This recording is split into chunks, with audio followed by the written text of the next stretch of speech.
میں ہوں آپ کا دوست عزیز بلوچ.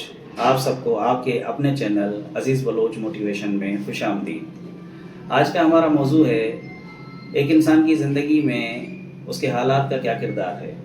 اکثر لوگ اس غلط فہمی میں جی رہے ہوتے ہیں کہ ان کے ساتھ ایسی مجبوریاں ہیں، ان کے حالات ایسے ہیں کہ وہ کامیاب زندگی نہیں گزار سکتے، یا جو کچھ وہ حاصل کرنا چاہتے ہیں وہ نہیں حاصل کر سکتے، یا جس طرح کی زندگی وہ جینا چاہتے ہیں وہ نہیں جی سکتے.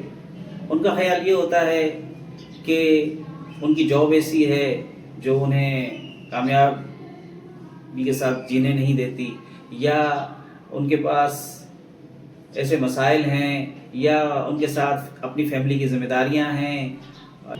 اکثر لوگوں کا خیال یہ ہوتا ہے کہ ہمارے ملکی قوانین ایسے ہیں، ہمارے سیاستدان ایسے ہیں، یا ہمارے سیاسی نظام ایسا ہے کہ ہم کامیابی کے ساتھ نہیں جی سکتے. ہم سب کے پاس وہی زندگی ہے جو دوسروں کے پاس ہے. سب کے پاس وہی آسمان ہے، وہی زمین ہے، وہی سورج ہے، وہی ستارے ہیں، وہی سردی ہے، وہی گرمی ہے، وہی دھوپ ہے، وہی چھاؤں ہے، وہی بارش ہے، وہی 24 گھنٹے ہیں، وہی دن ہے، وہی رات ہے. بس سب لوگوں کے دیکھنے کا نظریہ اور چیزوں سے اور لوگوں کے ساتھ ڈیل کرنے کا نظریہ الگ الگ ہے.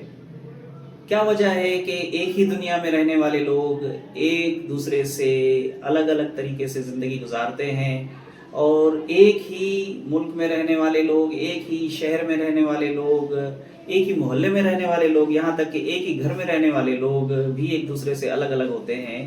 اس کی وجہ صرف اور صرف یہ ہے کہ وہ سب ایک دوسرے سے الگ الگ طریقے سے چیزوں کو دیکھتے ہیں، اور چیزوں کو ڈیل کرنے کا طریقہ ان سب کا الگ الگ ہوتا ہے. اسی وجہ سے ان کی زندگی میں نتائج بھی الگ الگ ہوتے ہیں. اور یہی وجہ ہے کہ ہم دیکھتے ہیں کہ اکثر لوگوں کے پاس بے تحاشا ریسورسز ہوتے ہیں، اس کے باوجود بھی وہ کچھ نہیں کر پاتے. لیکن کچھ لوگوں کے پاس کچھ بھی نہیں ہوتا، لیکن اس کے باوجود بھی وہ بہت کچھ کر جاتے ہیں. اکثر لوگ ہوا کے رخ پر چلتے ہیں. بہت کم لوگ ایسے ہیں جو ہواؤں کے رخ کو موڑنے پر یقین رکھتے ہیں. اکثر لوگ اسی طرف جاتے ہیں جہاں ان کو حالات سازگار نظر آتے ہیں، مگر بہت کم لوگ ایسے ہیں جو حالات کو سازگار بناتے ہیں. اگر گاڑی کسی ایک طرف کی کھڑی ہو اور آپ کی منزل کسی اور طرف ہو، تو آپ کیا ایسی گاڑی میں بیٹھنا پسند کریں گے جو آپ کی منزل کی طرف جاتی ہی نہیں؟ لیکن سچ اور حقیقت تو یہی ہے کہ اکثر لوگ ایسی ہی گاڑی میں سفر کر رہے ہوتے ہیں جو ان کی پسند کی منزل کی طرف نہیں جاتی. یہی حقیقت ہے اور یہی سچ ہے. اور اسی وجہ سے اکثر لوگ ندامت اور شرمندگی کی زندگی گزارنے پر مجبور ہوتے ہیں.